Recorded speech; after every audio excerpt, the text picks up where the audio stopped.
Hello बच्चों, let's see this question. The question says, which of the following acids form three series of salts? तो यहाँ पर question में हमसे ये पूछी जा रही है कि ये चारों एसिड्स में से कौन सी एसिड तीन सीरीज ऑफ साल्ट्स को फॉर्म करेगी। इसका मतलब उस एसिड में आयनाइजेबल हाइड्रोजन्स तीन होने चाहिए, तभी वो तीन साल्ट्स बनाएगी इन a series. So let us सी की concept would be three series of salts. तो यहाँ पर फर्स्ट एसिड हमें दी गई है विच इज H3PO2. तो H3PO2 को हम क्या करते हैं, NaOH के साथ ट्रीट करते हैं. NaOH के साथ ट्रीट करते ही हमें मिलेगा NaH2PO2. सिर्फ एक ही साल्ट मिलता है because this is a monobasic acid. मतलब इसमें सिर्फ एक ही आयनाइजेबल H+ होगी, सिर्फ एक ही salt. That is since H3PO2 is a monobasic acid and has only one H+ ion, ionizable. यहाँ पर ionizable. And next acid को देखते हैं अब. That is second one, which is H3BO3.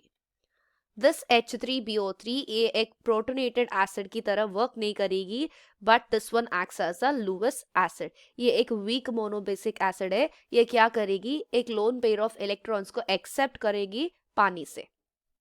तो this is it is not a protonated acid.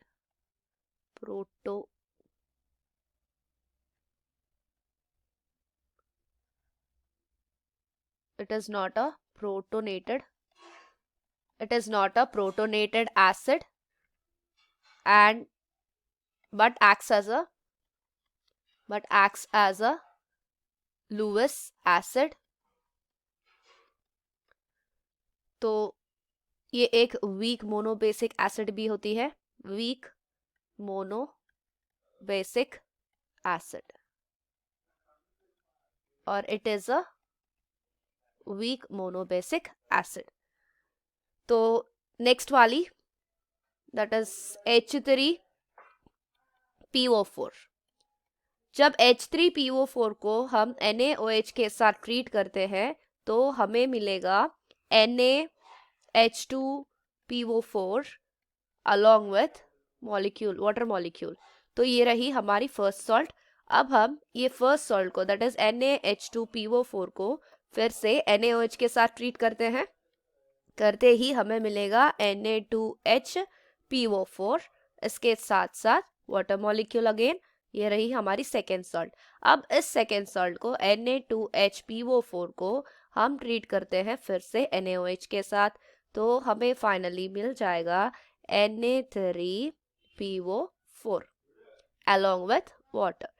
ये रही हमारी थर्ड सॉल्ट. मतलब इसकी H3PO4 के तीन साल्ट्स बने हैं continuously, that is in a series. हम कह सकते हैं बिकॉज इसके आयनाइजेबल तीन H+ आयन है and is a tribasic acid. H3PO4 is a tribasic acid. It has three ionizable H+ ions. इसीलिए ये तीन तरीके के साल्ट्स बना पाई. And the next option if we see that is H3PO3. तो यहाँ पर लिख लेते हैं H3PO3 की केस. जब H3PO3 को हम NaOH के साथ ट्रीट करते हैं तो हमें मिल जाएगा NaH2PO3 along with water molecule. And अब हम इस NaH2PO3 को फिर से NaOH के साथ ट्रीट करते हैं.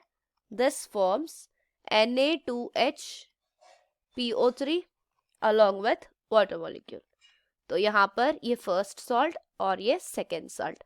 तो यहाँ पर हमें सिर्फ दो ही सॉल्ट्स मिले हैं because H3PO3 is a dibasic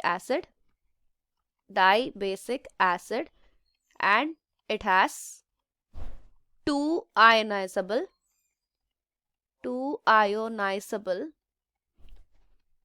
H+ ions. इसीलिए सिर्फ 2 तरीके ही salts मिले हैं, लेकिन हमें चाहिए थी 3 series of salts, that is we have found an H3PO4. तो हमारी ऑप्शन बन जाएगी option 3, H3PO4 is the correct answer. I hope you understand it well. All the best.